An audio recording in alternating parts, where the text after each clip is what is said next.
But it must be challenging you want to serve constituents well when there's 500,000 of them. How do you stay engaged with the person in front of you?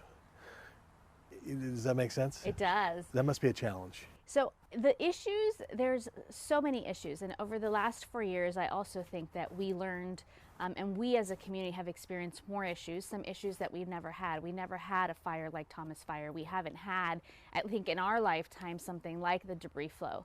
And I feel like, so one, it's an openness to understanding that it's not just my personal interest areas that I take with me and that I lead on. It's those of the community.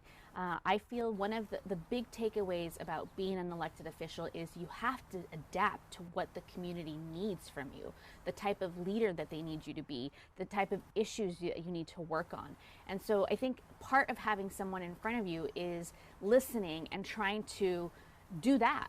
I can tell you that when you represent 500,000 people, we're not always effective at doing that, right?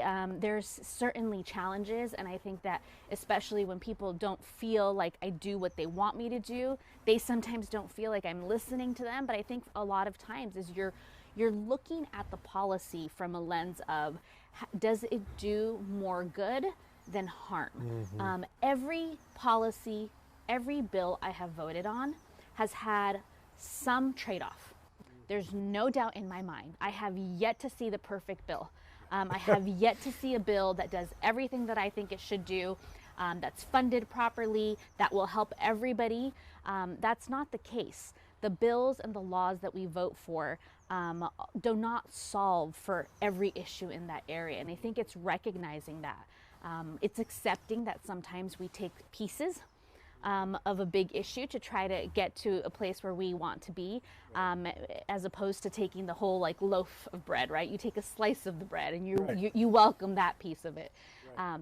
So I think that's one of the recognitions, the understanding. And so when you have people that you talk to, you really do try to listen. I didn't go to Sacramento with the idea that I was going to know everything about everything and be able to solve every problem. Right. I went in believing that I was a liaison to this district, and certainly on the controversial issues, it's really hard when you have a lot of people who want you to do X, a lot of people who want you to do Y on the same issue. That's hard. You can't please them all. No. Yeah. No.